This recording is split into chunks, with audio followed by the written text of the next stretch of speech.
The neighbor's courtyard. Paula looked at her hands, reddened and scored from carrying several big crates of books, while Miguel paid and said goodbye to the moving man. She was hungry, she was tired, but she loved the house. They'd been very lucky. The rent wasn't high, and they had 3 bedrooms. One would be the study, another, their bedroom, the third would probably be for visitors. In the yard, the previous tenant had left behind simple and very pretty plants, a large cactus and a tall, healthy climbing plant of a strange, very dark green. And the best part was that the house had a roof terrace with a grill and space to set up a covered picnic area, if the owner didn't mind, and Paula thought she would let them make any reasonable modification they wanted. On one hand, she seemed like a very friendly and easygoing woman. In the contract it says that you can't have pets, but just ignore that. I love animals. And on the other, Paula thought she seemed anxious to get the place rented. She had accepted them with only one co-signer, Miguel's mother.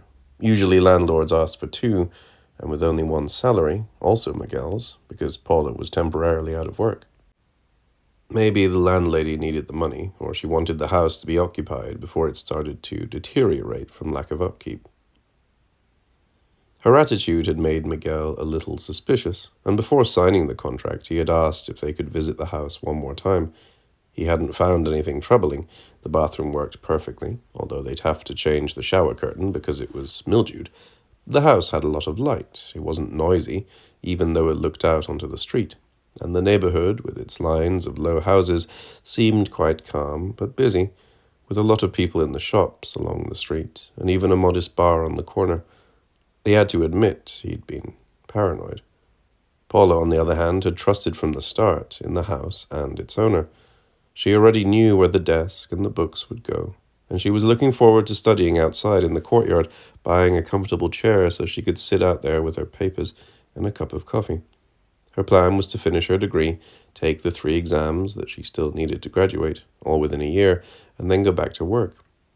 Finally, she was setting a timeline, planning the months to come, and the house seemed ideal for her mission. They unpacked boxes and stacked books until the mess became unbearable, and they ordered a pizza. They ate in the courtyard with the radio on.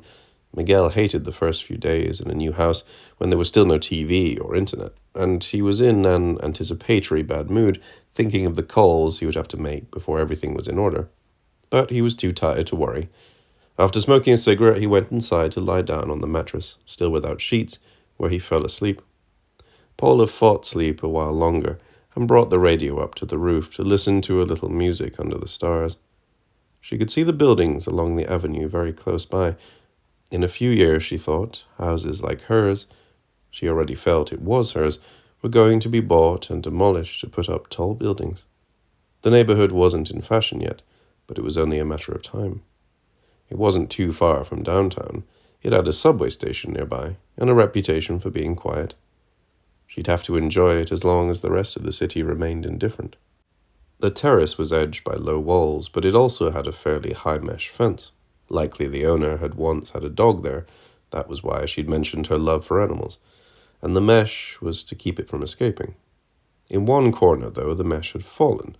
From there it was possible to look over and just see a sliver of the neighbor's courtyard, 4 or 5 red tiles. She went downstairs to find a light blanket to cover herself in bed. The night had grown cool. The pounding that woke her up was so loud she doubted it was real. It had to be a nightmare. It was making the house shake. The banging on the front door sounded like punches thrown by enormous hands, the hands of a beast, a giant's fists. Paula sat up in bed and felt her face burning and the sweat soaking the back of her neck. In the darkness, the pounding sounded like something was about to get in, about to break down the door. She turned on the light. Miguel was sleeping. It was incredible. Maybe he was sick or he'd fainted. She shook him brutally awake, but by then the pounding had stopped. "What's wrong? You didn't hear it? What's wrong, pal? Why are you crying? What's going on? I can't believe you didn't wake up. Didn't you hear the pounding on the door? They almost kicked it in." "The front door?" "I'll go check." "No!" Paula had shouted, a snarling shout, animal in its terror. Miguel turned around while he was pulling on his pants and told her, "Let's not start." Then Paula clenched her teeth so hard she bit her tongue and started to cry harder. He was giving her that look again, and she knew how this was going to go. First he'd get impatient, and then overly understanding, soothing. Then, in a little while, Miguel would do what she hated most. He would treat her like she was crazy. Let him die then, she thought. If there's an armed gang trying to get in, if he's such a dumbass he's going to open the door because he doesn't believe me, let him die. I'll enjoy the house on my own. I'm sick of him.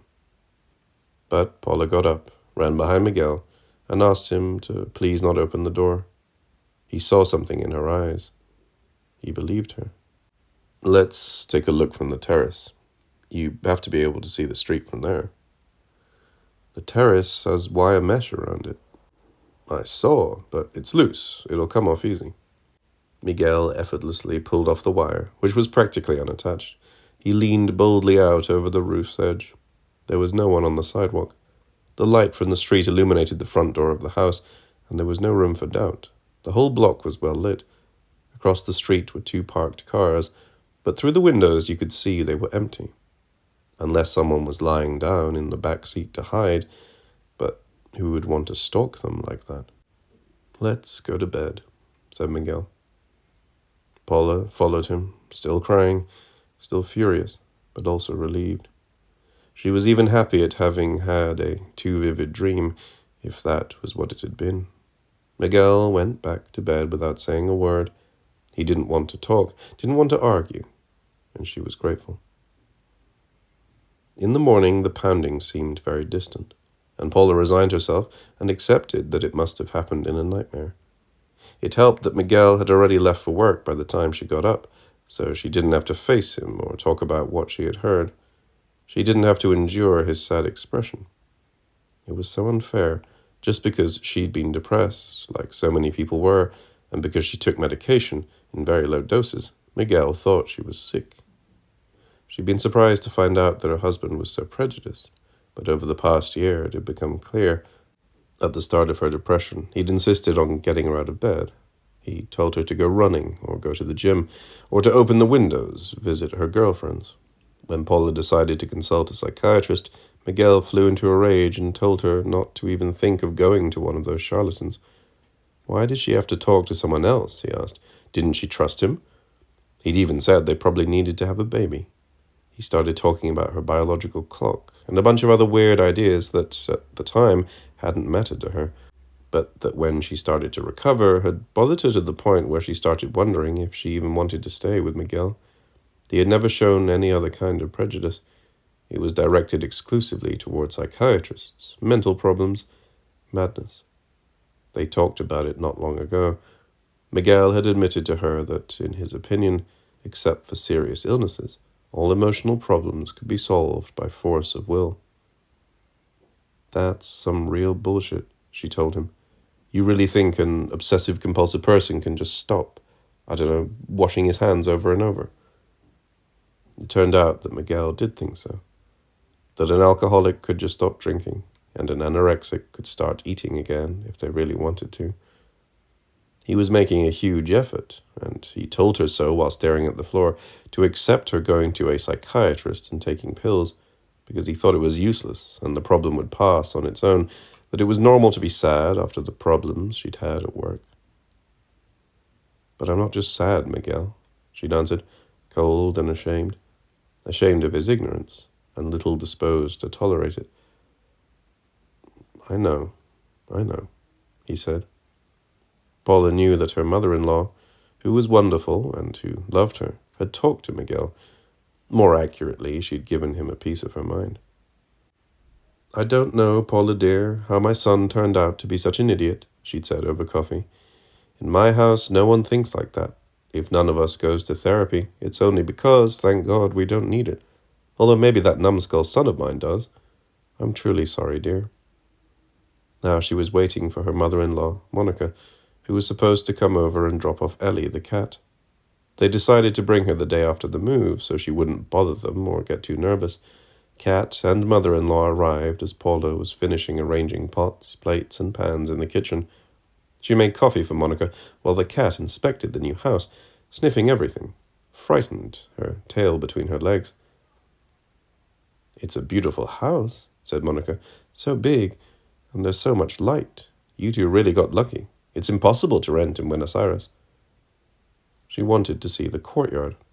She said she'd bring some plants over next time, and she loved the terrace. She promised meat for a barbecue as soon as they were settled. She left after kissing Paula and the cat, and she left a small bouquet of freesia as a gift. Paula loved her mother-in-law for things like that, for how she didn't stay too long when she visited, how she never criticized except when asked for her opinion, how she knew how to help without overacting. Since she had first seen the terrace, she had been worried about Ellie, because even though the cat was fixed and surely wouldn't wander far, she would probably decide to investigate the rooftops for the first time in her life. She had only ever lived in apartments before. There was nothing Paula could do. It was an unsolvable problem. Not even the mesh would stop a cat. It would only help her climb. It was hot, and Paula went up to the terrace. She didn't feel like studying. Sitting on the wall, she saw an enormous cat, grey with short hair, walk across the neighbor's courtyard. Ellie's boyfriend, she thought, and she was happy to have a neighbor with a cat. He could recommend the best veterinarian in the neighborhood and help her look for Ellie if she ran away. That night McDowell still didn't mention the pounding, and she was grateful. They ate a delicious lentil stew from the delicatessen and went to bed early. Miguel was tired and he went right to sleep. Paula had more trouble. She listened to Ellie, who still hadn't calmed down and was roaming around the house, attacking boxes with her claws, climbing up crates or onto the stove. And she was waiting for the pounding on the door. She'd left the courtyard light on to shine into the bedroom, so they wouldn't have to sleep in total darkness. The pounding didn't come back. At some point near dawn, however, she saw that someone very small was sitting at the foot of the bed. At first she thought it must be Ellie, but it was too big to be a cat. She couldn't see more than a shadow. It looked like a child, but there was no hair on top of his head. You could clearly see the line where he was balding, and he was very small, thin. More curious than frightened, Paula sat up in bed, and when she did, the supposed child went running out. But he ran too fast to be human. Paula didn't want to think. Surely it had been Ellie, because it had run like a cat. It was Ellie, and I'm half asleep, and don't realize I'm half asleep, and I think I'm seeing dwarf elves. What a moron. She knew she was going to have trouble going back to sleep, so she took a pill and saw nothing more until she woke up very late the next morning. The days passed, and Paula and Miguel gradually dealt with the boxes and crates, and neither the pounding nor the dwarf cat came back. Paula convinced herself that it had been the stress from the move. She'd read once that moving was the third most stressful life event, after the death of a loved one and being fired. In the past 2 years, she'd gone through all three. Her father had died, she'd been fired from her job, and she'd moved. And then there was her idiot of a husband, who thought she could get over it all just by trying. How she despised him sometimes. In the calm afternoons in the new house, while she went on organizing and cleaning and studying, sometimes she thought about leaving him. But she had to get her life together before she made any decisions. Finish her sociology degree first. A pollster friend had already offered her a job at his consulting firm as soon as she graduated. She could start working sooner, of course, but Paula knew she wasn't ready. Next year, then, I'll go back to work, and if things stay the same with Miguel, it's over. She even thought Miguel would be relieved. It had been a year at least since they'd had sex. Miguel didn't seem to mind, and she certainly didn't want to. Their life together was bearably calm, but it wasn't friendly. We need time, Paula thought. Maybe in a year they would even start fucking again, or they'd end up as friends, not actually a couple. And the thing would relax, and they could keep living together, the way things happened with so many people who loved each other, but weren't in love anymore. For now she had to finish her classes. There were only 3, and what she'd read so far hadn't seemed all that complicated. When she saw it, She was taking a break between one photocopied paper and another, hanging clean clothes from the line on the terrace. Ellie was sleeping in the sun. The cat showed no interest in exploring the neighborhood's roofs, and Paula was grateful. She peeked into the neighbor's courtyard. At the maybe 5 or 6 flagstones she could see, red and old like those of a colonial house. She was looking for the grey cat she'd never seen again. Could it have died? She never heard it either. The next-door neighbor was a single man who wore glasses and had a very strange, unpredictable schedule, and who greeted her politely but without warmth. She didn't see the cat, and as she was turning back to the wet clothes, a movement in the courtyard caught her eye. It wasn't the cat. It was a leg. A child's leg, naked, with a chain attached to the ankle. Paula took a deep breath and leaned farther out, almost in danger of falling from the terrace. It was a leg, no doubt about it, and now she could see part of the torso and confirm that it was a child, not an old person. A very thin and completely naked boy. She could see his genitals. His skin was dirty, grey from grime. Paula didn't know whether to shout at him, to go down immediately, or to call the police. She'd never seen the chain in the yard before, though it was true she didn't spy on the neighbor's courtyard every day, and she had never heard a child's voice when she was on the terrace. She clucked as though to call her cat, trying not to alert the boy's jailers, and then the small body down below moved out of her field of vision. But on the 5 or 6 flagstones she could still see the chain, motionless now, as if the boy were intent, waiting for her to call again with no way of escaping. Paula brought her hands to her cheeks. She knew what to do in these cases.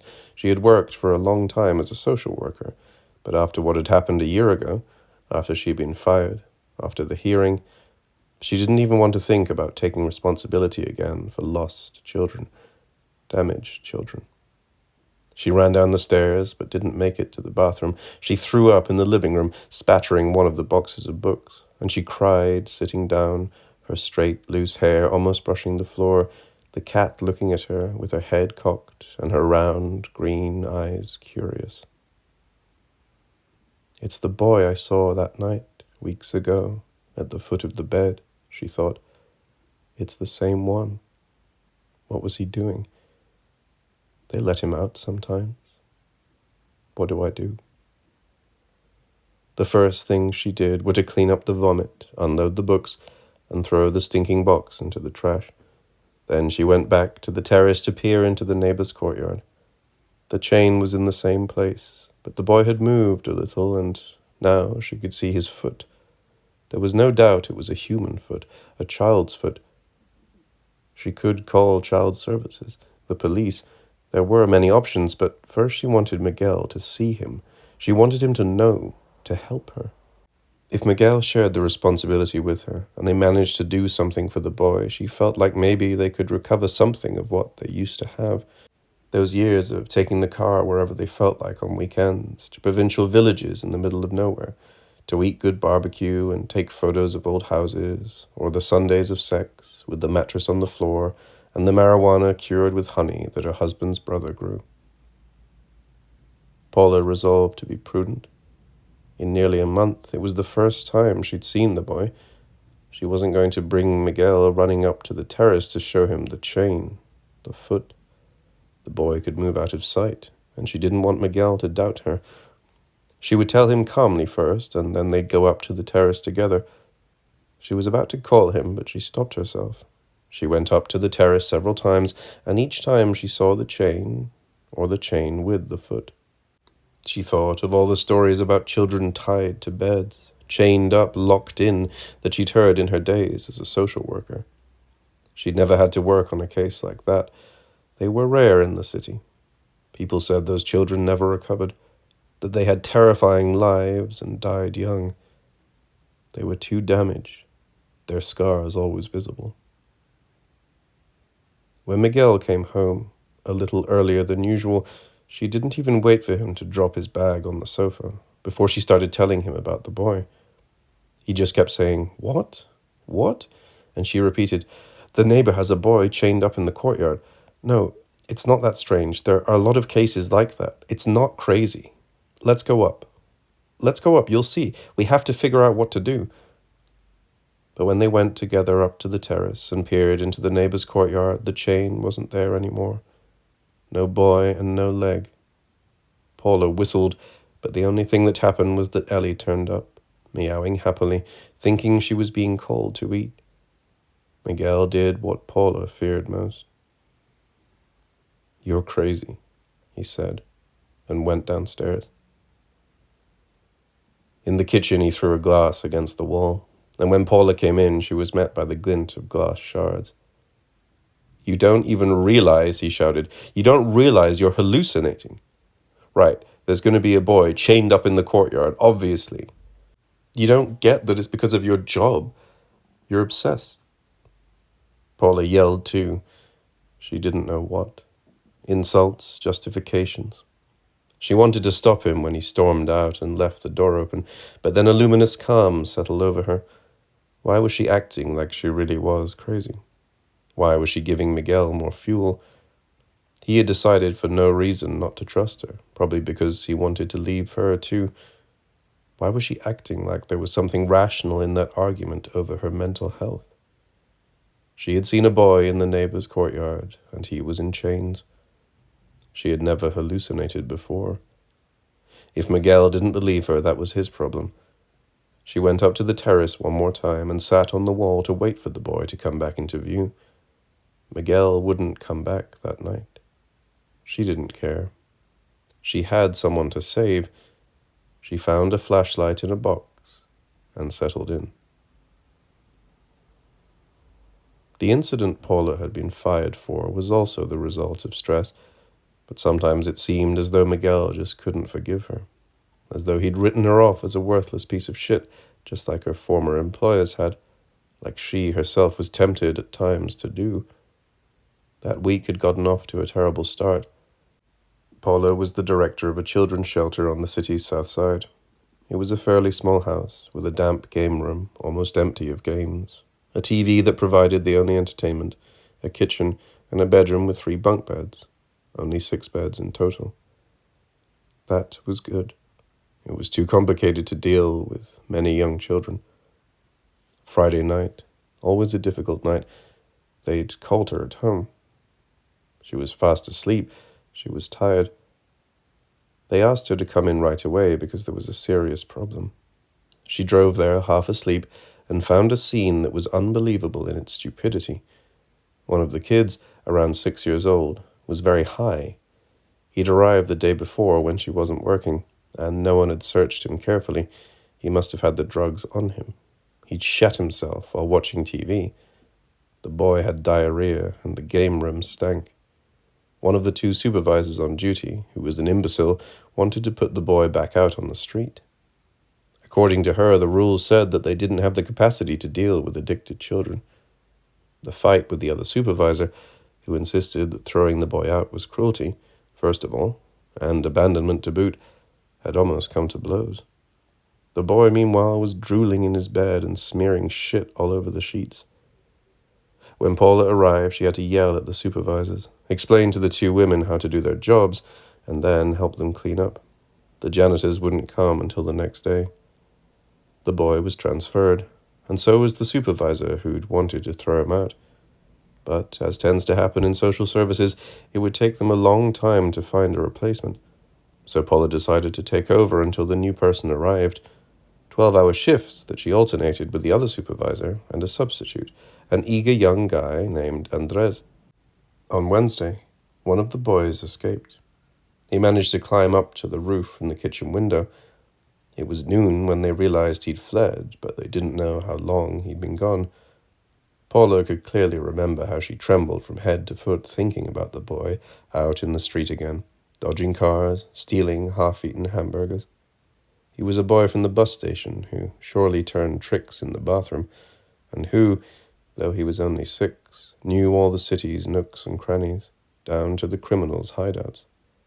A boy who was hard like a war veteran. Worse, because he lacked a veteran's pride. and who spoke a deep dialect understood only by the other children and some social workers more experienced than her. The boy turned up in a hospital that very same night. They called to tell her while she was patrolling Villa 21, where little girls, 12-year-old addicts, got into trucks to suck the drivers' cocks and make enough money for the next fix. He'd been hit by a car while he was high. But he was fine, hadn't even broken a bone. He was just a little bruised. Paula didn't go to see him. Andres went to visit. That boy was transferred too. Paula started to feel like they couldn't do the job, like the children were slipping right through her fingers. The next day, a 5-year-old girl was brought in. They'd found her in the street with a man and woman who weren't her parents. She was dirty and very tired. She was going to stay at the shelter until her real parents were found or some other legal decision was made. The girl wasn't cagey and sullen like most of the children who passed through the home. She laughed at the TV until her belly hurt. She talked a lot, and she told them about the games of make-believe she'd played in the street. She talked about a boy cat she'd met in the botanical gardens, for example. A boy who lived there among the other animals and who had yellow eyes and could see in the dark. She loved cats and wasn't afraid of him. He was her friend. The girl also talked about her mother and said she'd lost her. She didn't know where she lived, only that she got to her house by train. But she couldn't remember which line it was, and when she described the station, she mixed up details of the 2 largest ones in the city. Paula and her colleagues were sure her family would be found soon. The following Friday, Paula was alone on duty at the shelter all night. Miguel hated it when that happened, but she promised it was only until they found a replacement, and she wasn't lying. She didn't like the night shift either. The only children at the shelter were the friendly little girl and an 8-year-old boy who spoke very little but was well behaved. Paula arrived at 10 at night to relieve Andres. The children were already asleep. Andres, who'd had a hard time of it that week, he also worked a night service that patrolled the streets in search of children, invited her to share a beer and smoke a joint. Paula accepted. They turned on the radio too. Later she was told that it was very loud, that even the neighbors had heard it, but at the same time it seemed like the volume was normal and she'd be able to hear the doorbell or the phone or the kids if they woke up. They spent a couple of hours drinking and laughing and chatting. That part she conceded. At the time, she didn't think she was doing anything wrong. She knew it was incorrect, but she felt like they needed to relax after a difficult week. They were 2 colleagues having a good time. She would never forget the look on the supervisor's face when she came into the kitchen, unplugged the radio with a yank and yelled, "What the fuck are you doing? What the hell are you motherfuckers doing?" Especially that, "you motherfuckers." It had been so heartfelt, so sincere. Things happened quickly. They had to absorb the information, half drunk and high. Absolutely guilty. A neighbor had called the supervisor.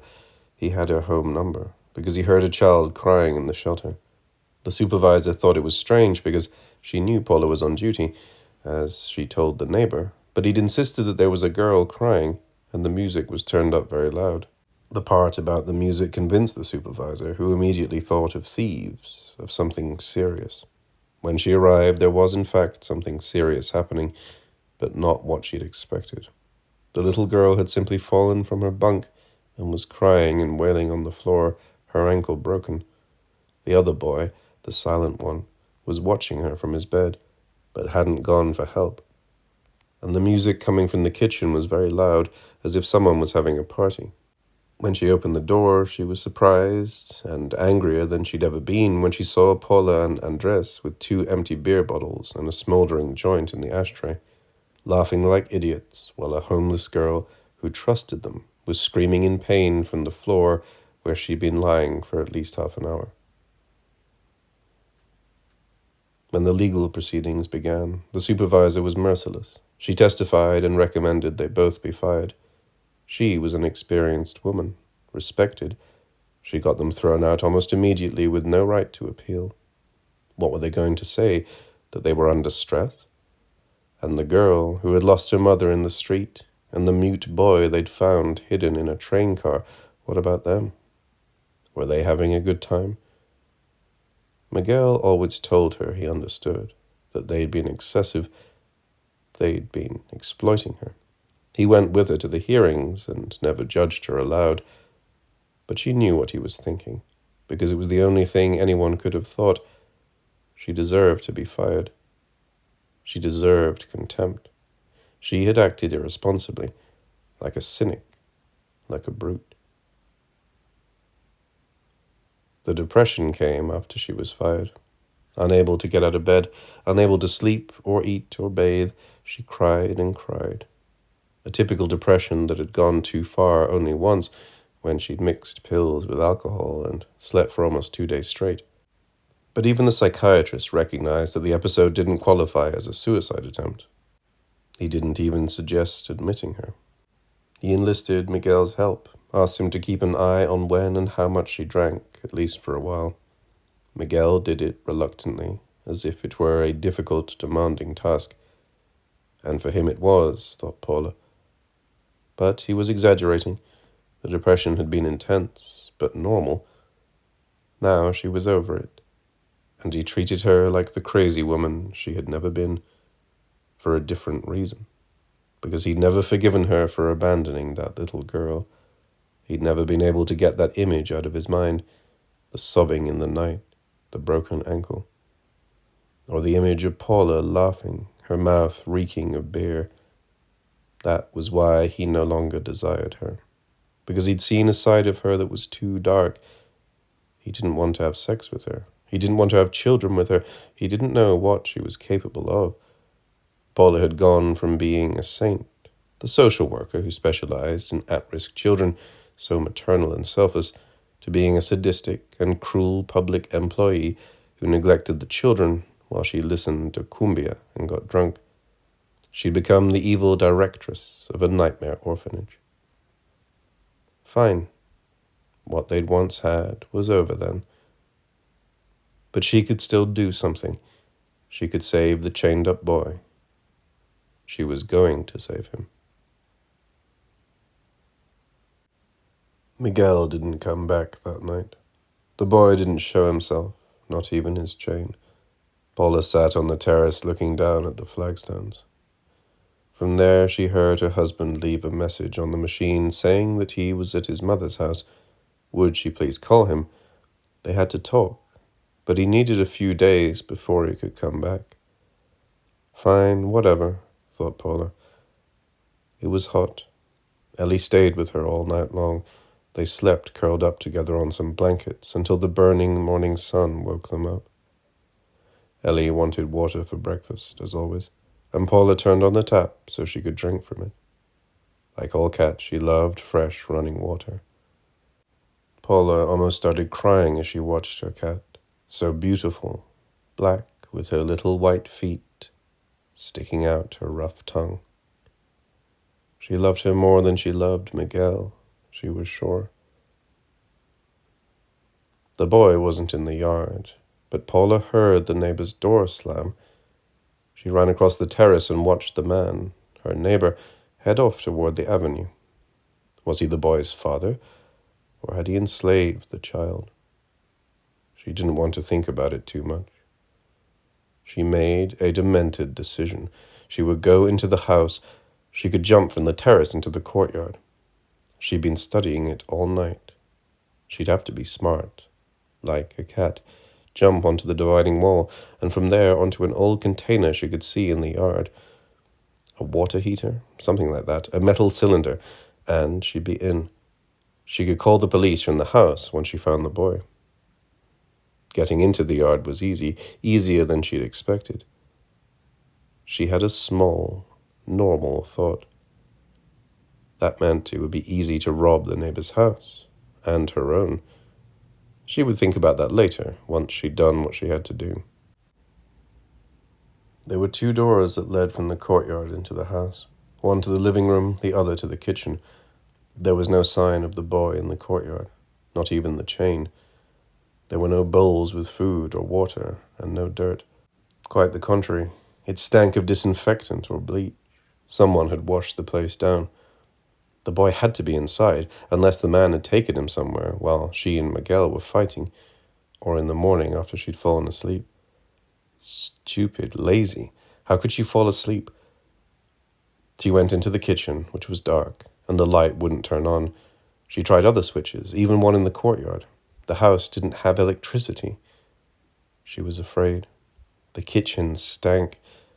At first, the adrenaline had kept her from feeling the full impact of the atrocious stench. But the counter was clean, and so was the table. Paula opened the refrigerator and didn't find anything strange. Mayonnaise, cutlets on a plate, tomatoes. Then she opened the pantry, and the smell filled her eyes and made them water, and bitter liquid flooded her throat. Her stomach churned desperately, and it took a tremendous effort not to throw up. She couldn't see well, but she didn't need to. The pantry was full of rotten meat on which the white maggots of putrescence grew and wriggled. The worst was that she couldn't tell what kind of meat it was, whether it was everyday beef that the man, in his madness, had left there to rot, or something else. She couldn't make out any human shapes, but really she couldn't make out any shape at all. In the half-darkness, it seemed like the meat was living its death right there, growing in the pantry like mold. She ran from the kitchen. She couldn't hold back the nausea any longer without closing the pantry door. She knew she had to go back, close it, cover her tracks, but she didn't feel capable. Let whatever had to happen, happen. The rest of the house, foyer, 2 bedrooms, was all very dark. Still, Paula went into what had to be the man's bedroom. It had no windows. In the shadows, she could see that the bed was neatly made and covered with a warm blanket, though it was the middle of summer. The wallpaper had a very subtle design that looked like little signs, an arachnid weave. Paula touched it, and to her surprise, she felt the rough paint of the wall. She moved closer and saw that the walls weren't actually papered. They were covered in writing that left almost no white space. An elegant and even script that she had taken for a filigreed motif. She couldn't make out any coherent sentences. There were dates. March 20th, she read, December 10th, and some words. Asleep, blue, understanding. She checked her pockets for her lighter, but she didn't have it. She didn't want to look for one in the kitchen. She thought that once her eyes got more used to the darkness, she could read better, but after waiting a few minutes, she felt the sweat run down her back and the pain in her head grow stronger, and she was afraid she might faint in that horrible house, that house she never should have entered. If she hadn't cared about that beautiful child with her broken ankle, oh, the look on that girl's face when the ambulance took her away, the look of hatred in her eyes. She'd known that Paula was guilty, every bit as evil as the streets. Why did she care about that boy she'd glimpsed in the courtyard? The boy who, if he was living with this crazy man, was surely already ruined for good, far beyond any possible recovery or normal life. The compassionate thing to do, if she found him, would be to kill him.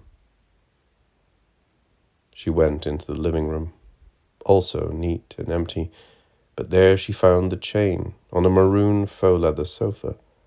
The living room, which led out to the courtyard, had some light. She ventured to speak. "Hello," she whispered. "Are you there?" She knew she didn't need to shout in the house. It was small and utterly silent. She waited but didn't hear anything. She went over to a glass-doored library where she could make out piles of papers.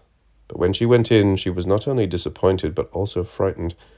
The papers were bills, electricity, gas, phone, all unpaid and organized chronologically. No one had noticed this. No one knew there was a man living in these conditions in a middle-class neighborhood. There were probably papers of other kinds among the unpaid bills, but Paula had to hurry, and she turned to look over the books. They were all big, heavy medical books from the 70s, with satiny pages interspersed with glossy illustrations. The first one she flipped through didn't have any marks, but the second one did. It was an anatomy book, and on the pages that described the feminine reproductive system, someone had used a green ballpoint pen to draw an enormous cock with spikes on the glands. And in the uterus, a baby with large glaucous eyes who wasn't sucking his thumb.